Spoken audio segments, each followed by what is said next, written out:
ITI online classes के YouTube channel पर आपका हार्दिक स्वागत है।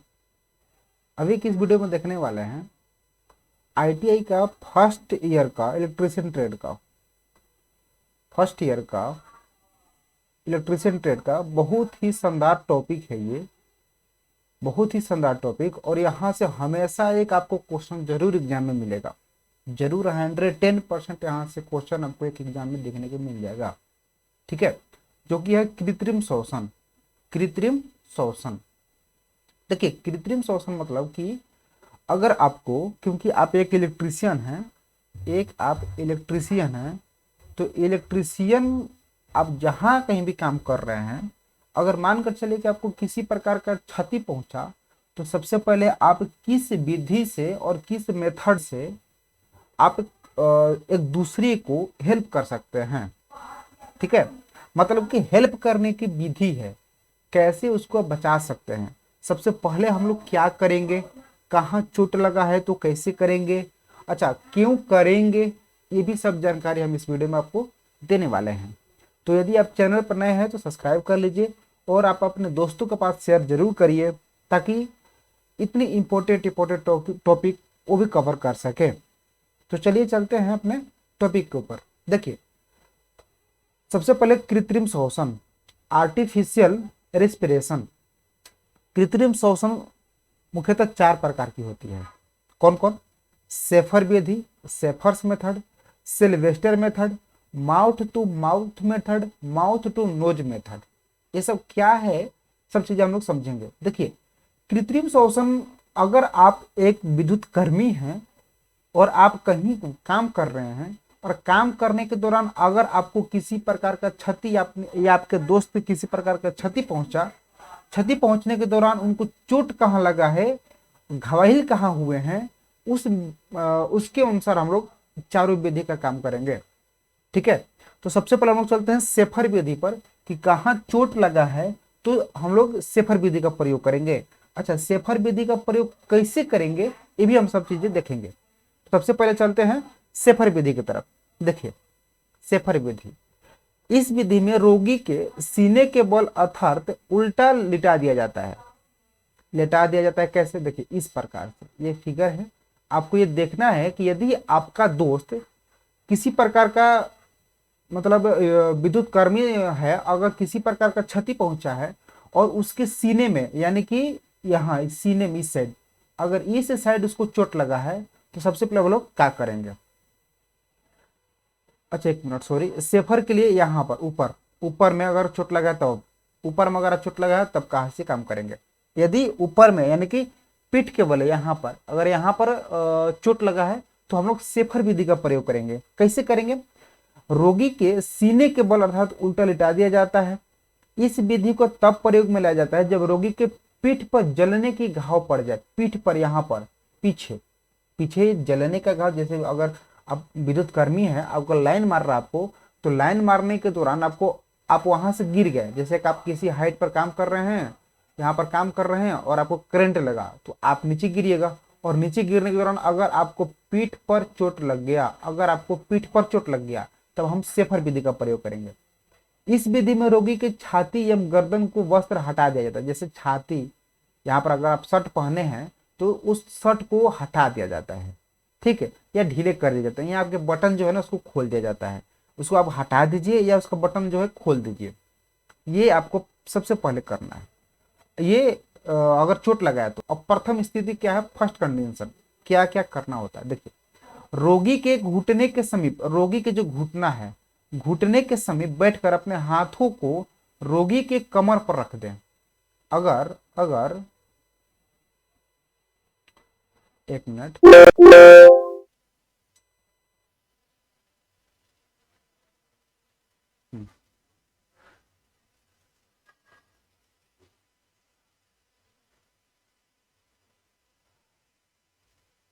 रोगी के घुटने के समीप बैठकर अपने हाथों को रोगी के कमर पर रख दें। हम रोगी के कमर पर अपना हाथ रख दिए।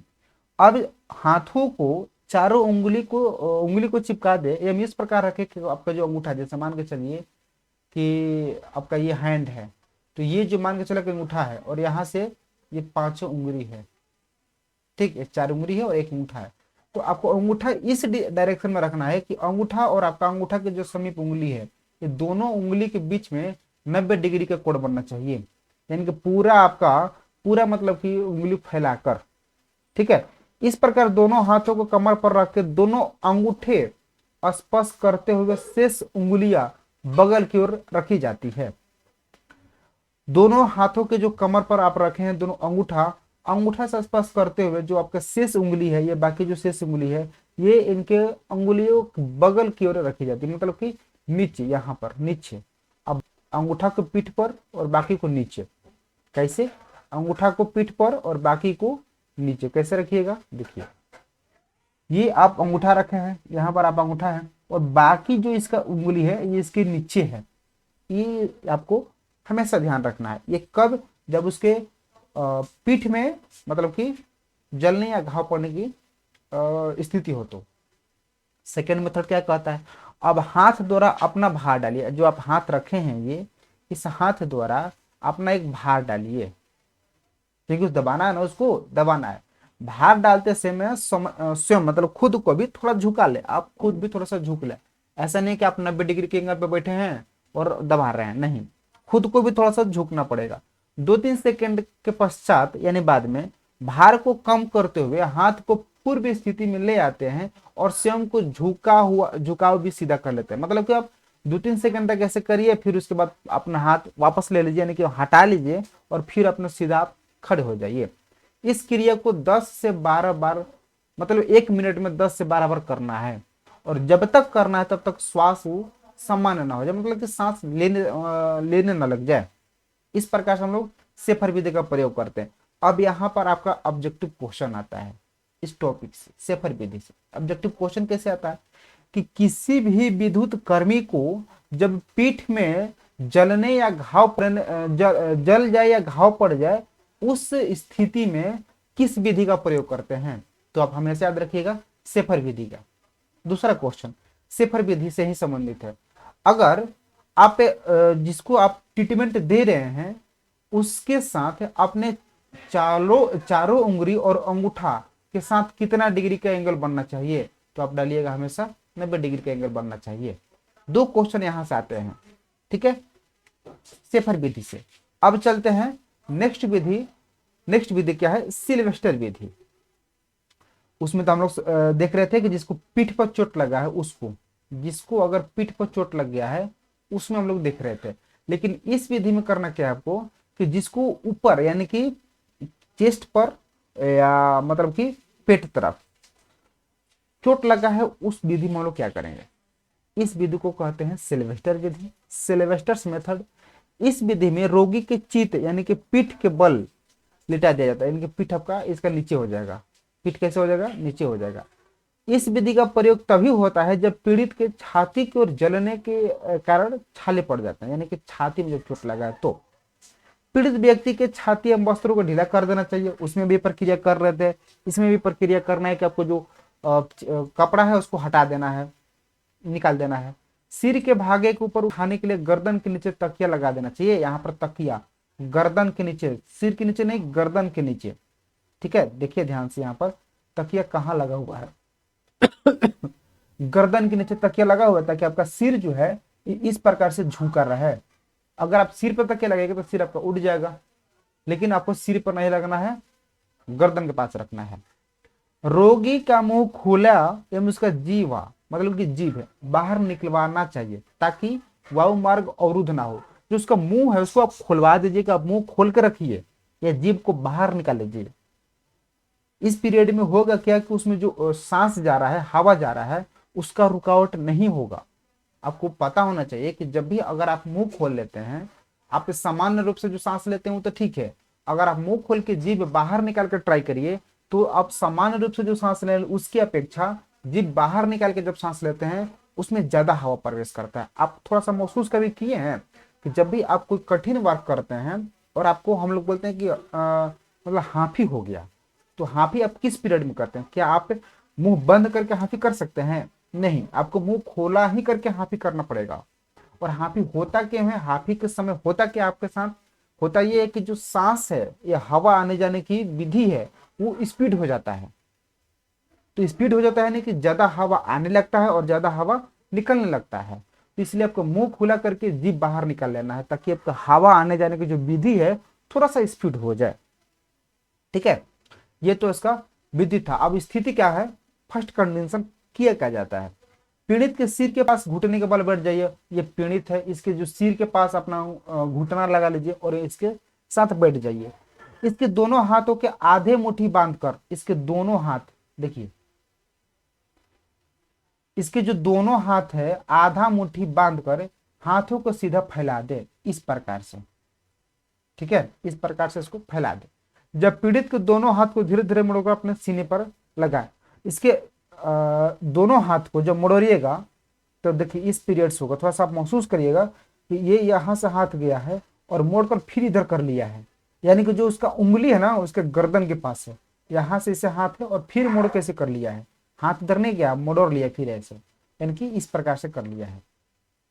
ठीक है, सेकेंड स्थिति 2-3 सेकेंड बाद दबाव हटा ले, यानी कि आप इस पर दबाइएगा, जहां इसका एल्बो होगा, कोहनी होगा, वहां पर आपको दबाना है और 2-3 सेकेंड बाद उसे हटा लेना है और पीड़ित के हाथों के सिर को फैला दे और बंद मुठिया खुलवा दे। यहाँ पर आप इसको करके मुट्ठी बंधवाए हैं, इसको फिर जो आप हाथ को सीधा कर दीजिए और मुट्ठी को खुलवा दीजिए।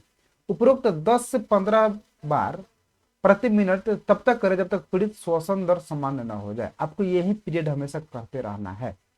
ये कब होगा, जब पीठ में चोट लगा रहेगा तो। अब इससे ऑब्जेक्टिव क्वेश्चन संबंधित क्या आते हैं, देखिए ऑब्जेक्टिव क्वेश्चन वैसे होते हैं कि अगर किसी भी विद्युत कर्मी को छाती में चोट लग गया है तो उस स्थिति में किस विधि का प्रयोग करते हैं, तो आप किसका मारिएगा, सिल्वेस्टर। अगर आपको बोल दिया जाए कि छाती में चोट लगा है या छाले पड़े हैं तो किस विधि का प्रयोग करिएगा, सिल्वेस्टर विधि का। तो ऑब्जेक्टिव में अगर क्वेश्चन रहेगा तो आप आंसर क्या मारिएगा, सिल्वेस्टर विधि। कोई दिक्कत नहीं।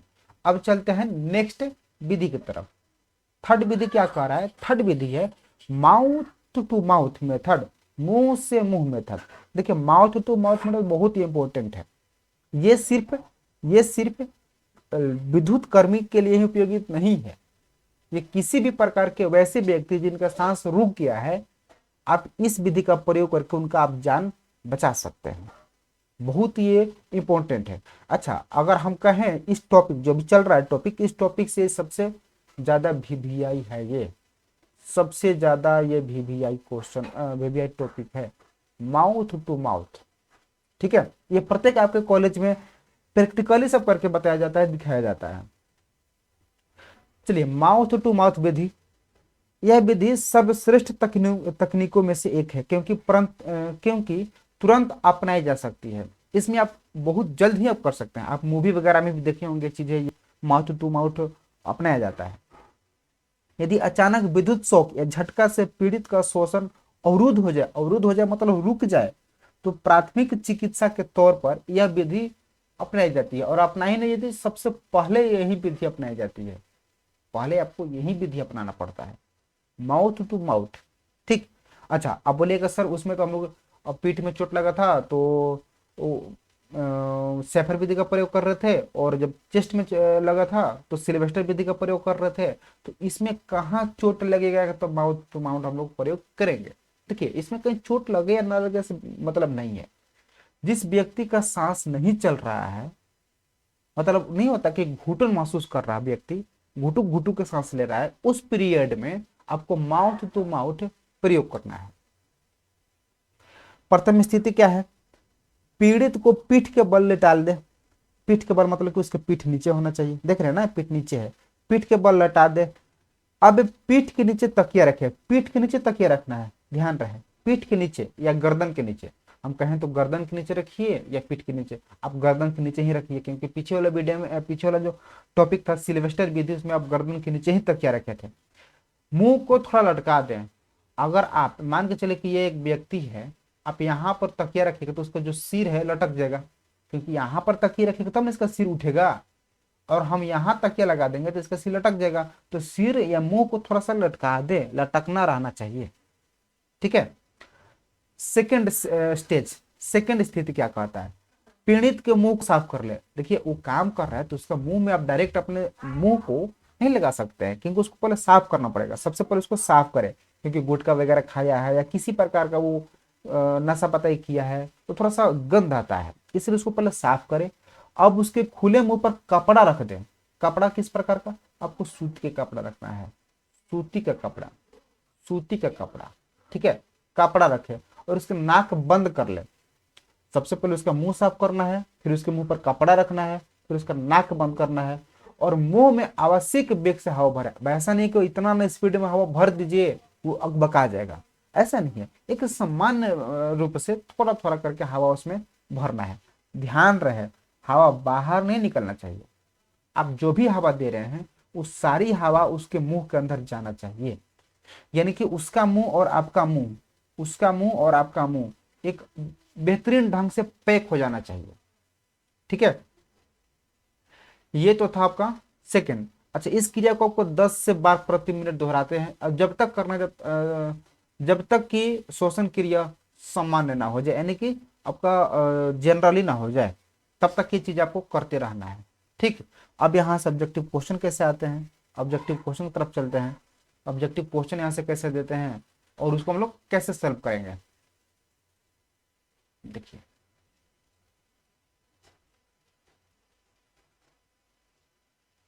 ऑब्जेक्टिव क्वेश्चन यहाँ से ऐसे देता है कि सर्वप्रथम सर्वप्रथम प्रथम प्राथमिक चिकित्सा के तौर पर किस विधि का प्रयोग करते हैं। सर्वप्रथम सर्वप्रथम प्राथमिक चिकित्सा के तौर पर किस विधि का प्रयोग करते हैं, तो आपका राइट आंसर होगा माउथ टू माउथ मेथड, मुंह से मुंह विधि, ठीक है। ये फर्स्ट क्वेश्चन। सेकंड क्वेश्चन कि माउथ टू माउथ विधि अपनाने के लिए सबसे पहली प्रक्रिया क्या है। सबसे पहली प्रक्रिया उसके मुंह को साफ करना। सबसे पहली प्रक्रिया क्या है? मुंह का साफ करना। ये जो सेकंड है ये क्वेश्चन पूछा हुआ है कि माउथ टू माउथ विधि में, माउथ टू माउथ विधि अपनाने के लिए सर्वप्रथम प्रक्रिया क्या है, तो मुंह का साफ करना। सबसे पहले क्या करिएगा आप? मुंह का साफ करिएगा, ठीक है। अब चलते हैं next and last. Next and last क्या है? माउथ टू नोज, मुंह से नाक तक। अगर किसी व्यक्ति को मुंह से नाक में अगर सांस भरना, आपका मुंह और उसका नाक, आपका मुंह और उसका नाक, इसमें आपको सांस भरना होगा, तब कैसे भरिएगा? यदि पीड़ित में ऐंठन या मरोड़ की स्थिति हो या रोगी के मुंह न खुलता हो तो रोगी के नाक के द्वारा वो प्रदान किया जाता है। कभी कभी होता क्या है कि किसी भी विद्युत कर्मी को अगर झटका लग गया, विद्युत शॉर्ट लग गया, तो उसका मुंह नहीं खुलता है, पैक हो जाता है, जिसको हम लोग आप बोलते हैं ना कि दांत लग गया, पैक हो जाता है। तो उस पीरियड में आप क्या करिएगा? आप तो ठीक है नाक दबाकर उसका जो भी प्रक्रिया है दांत हटाने के लिए आप हटा लीजिएगा, लेकिन कभी कभी स्थिति ऐसा आता है कि उसका मुंह नहीं खुलेगा। आप कोई भी विधि अपना लीजिए और इतना टाइम आपके पास नहीं रहता कि आप विभिन्न प्रकार की विधि अपनाएं, क्योंकि उसको बचाना भी है। तो अगर मुंह नहीं खुल रहा है तब आप नाक के द्वारा हवा को प्रदान करिएगा। प्रथम स्टेज क्या है? फर्स्ट स्टेज, पीड़ित को पीठ के बल लेटा दें। अब गर्दन के नीचे तकिया लगाकर चेहरा को लटका दे। वही प्रक्रिया जो पीछे वाले में किए थे, जो पीछे वाले में किए थे वही प्रक्रिया इसमें भी करना है। गर्दन में या छाती के कपड़े ढीले कर दे। जो भी कपड़ा पहना हुआ ना उसको सबसे पहले कभी यही बटन खोल दे। विधि कोई भी अपना रहे हैं उससे नहीं मतलब है, सबसे पहले उसका कपड़ा खोल देना है। अच्छा, श्वास स्वयं गहरी सांस खींचे, मतलब कि आप खुद एक श्वास खींचे, रोगी के मुंह बंद कर तेजी से रोगी के नाक में हवा दी जाती है। यह श्वास रोगी के फेफड़े को फुला देता है। करता क्या है, कभी कभी करंट इतना तगड़ा लगता है कि रोगी का जो फेफड़ा है वो ब्लॉक कर देता है। फेफड़ा के माध्यम से अब जो भी हवा आदान प्रदान होता था ये सब क्लोज हो जाएगा। तो उस पीरियड में आपको सबसे पहला काम है कि फेफड़ा को खोलना। तो फेफड़ा को खोलने के लिए फेफड़ा को फुलाना पड़ेगा। तो फेफड़ा कैसे फूलेगा? उसमें जब हवा डालिएगा तभी फेफड़ा फूलेगा। तो फेफड़ा फुलाने के लिए आपको उसके नाक में बहुत प्रेशर से आपको सांस छोड़ना पड़ेगा, ठीक है। यदि फेफड़ा ना फूले तो कंधों को थपथपाया जाता है और मुंह को इधर उधर हिलाया जाता है और पुनः क्रिया 10 से 12 प्रति मिनट तक दोहराई जाती है। और जब तक रोगी सामान्य स्थिति में ना जाए तब तक आपको दोहराते रहना है, ठीक है। तो ये चार जो विधि था, ये चार विधि इस विधि से संबंधित बहुत इंपॉर्टेंट यहाँ से क्वेश्चन आता है। यहाँ से क्वेश्चन आपको 110% आता है। अच्छा, इससे इसके बाद एक चीज हम लोग देखेंगे कि क्या क्या सावधानियां बरतना पड़ेगा। देखिए उसमें, देखिए तो उसमें होगा क्या कि आपका जो सामान्य सावधानियां है, श्वास देने की कृत्रिम विधियां बलपूर्वक या अधिक तेजी से नहीं करनी चाहिए। अब मान के चलिए कि आप माउथ टू माउथ उपयोग कर रहे हैं और खूब स्पीड से हवा भर रहे हैं, तो फिर ऐसा भी होता है कि अगर ज्यादा स्पीड से उसमें हवा डालिएगा, हवा भरिएगा, तो वो अकपका जाएगा, तो उसका जान जा सकता है, उसका मृत्यु हो सकता है। तो ज्यादा वहां पर आपको बल नहीं दिखाना है, बलपूर्वक काम नहीं करना है और अधिक तेजी से भी नहीं करना है, सावधानी पूर्वक सामान्य स्थिति में करना। जिस स्थिति में वो सांस लेता है उसी स्थिति में आपको ये चीजें करना है। ठीक है, ये विधियां काफी समय तक होती है, इस कारण चिंतित नहीं होना चाहिए। कभी कभी होता है ना कि अगर आपको करंट लग रहा है तो आप बहुत जल्द ये हो जाते हैं कि नहीं, इसको तुरंत डॉक्टर के पास लेकर चलो, बहुत जल्द ही इसको डॉक्टर के पास लेकर चलो। तो देखिए ये थोड़ा सा समय लगता है, इसमें समय लगता है, तो इसके कारण आप चिंतित नहीं होना है कि ना कि कुछ और हो जाएगा। हाँ, अगर आपको लग रहा है कि ये सीरियस है, हम इसको आप नहीं बचा सकते हैं, या अगल बगल हॉस्पिटल है, तब इसको हॉस्पिटल ले जा सकते हैं। लेकिन सबसे फर्स्ट काम आपको ये चारों विधि करना होता है, उसके मतलब के अनुसार, वो किस पीरियड में है उसके अनुसार। और ज्यादा टेंशन नहीं लेना है कि अब मर जाएगा या वो ये हो जाएगा, नहीं, ऐसा नहीं है। पीड़ित के शरीर के जले हुए भागों पर तेल लगा देना चाहिए, जहां पर उसका जला हुआ है। जैसे करंट अगर थोड़ा बहुत मार रहा है तो कोई दिक्कत नहीं है, लेकिन अगर तगड़ा मार देता है वोल्टेज, तो वहां का चमड़ा जला देता है। चमड़ा क्यों जलाता है, देखिए ये भी एक बहुत इंपॉर्टेंट है कि चमड़ा क्यों जलाता है। करंट मारता है तो चमड़ा ही क्यों जलाता है। हमको पता है कि करंट में, विद्युत में, विद्युत में इलेक्ट्रॉन होते हैं, इलेक्ट्रॉन होते हैं, विद्युत में इलेक्ट्रॉन होते हैं। और इलेक्ट्रॉन, विद्युत उत्पन्न किससे होता है, घर्षण विधि से, घर्षण विधि से, घर्षण विधि से विद्युत। इलेक्ट्रॉन जो है ये आप कहीं भी, जैसे कि देखे होंगे जहां पर घर्षण विद्युत चल रहा है, इलेक्ट्रॉन सोचता है ना कि हम उसके ऊपर चले जाएं, यानी कि जो भी उसकी बॉडी है, बॉडी के ऊपर जाके रहे हम। अब बॉडी में भी जहाँ कोन साइड, जहाँ कोना साइड है, मतलब कि जैसे कि ये बॉडी है, तो यहाँ पर देखिए कोना है, जैसे अगर इसको हम बड़ा बना दें तो ये बॉडी है मान के चलिए, और ये कोना है, तो इलेक्ट्रॉन कहीं भी रहे तो सोचेगा ना कि हम इसमें कोना भागे, इधर भागे, इधर भागे, कहीं भी कोना तरफ भागे। तो इलेक्ट्रॉन बॉडी के ऊपर चले जाता है, बॉडी के ऊपर भी कोना में। और हम लोग के ऊपर जो है ना चमड़ा रहता है, हम लोग के बॉडी के ऊपर क्या रहता है, चमड़ा रहता है। तो इसलिए सबसे पहले क्या जलाता है, आपको चमड़ा जलाता है। अब आप बोलिए कि सर तो सबसे पहले तो चमड़े है, करंट मारे तो सबसे पहले चमड़े ही जलाएगा। देखिए चमड़ा ही जलाएगा, बात सही है, लेकिन आखिर क्यों जलाएगा, इसका जवाब चाहिए ना। तो इसका जवाब इसलिए कि इलेक्ट्रॉन हमेशा सोचता है कि हम बॉडी पर ही जाए, इलेक्ट्रॉन हमेशा सोचता है कि हम बॉडी पर ही जाए। जैसे आप कभी कभी देखें ना कि बॉडी अर्थ मिलता है, बॉडी किसी भी पार्ट्स का, इक्विपमेंट का बॉडी टच करते हैं तो उस पर करंट मारता है। आखिर बॉडी पे ही करंट क्यों मारता है, क्योंकि इलेक्ट्रॉन जो है ना ये बॉडी पर ही जाने के लिए चेष्टा करता है। ठीक है, तो जले हुए भाग पर तेल लगा देना चाहिए, तेल लगा लीजिएगा। पीड़ित को ढक कर रखना चाहिए जिससे ठंड ना लगे। देखिए हमको पता है कि जो करंट मारता है, तो अगर जहां करंट मार रहा है अब उस व्यक्ति को ठंड के संपर्क में और लाएंगे, और ठंड के संपर्क में लाएंगे तो और उसमें जलन महसूस होगा। ठीक है, तो इसलिए ठंड से उसको बचाना है, उसको ढक के रखे ताकि उसमें ठंड ना लगे।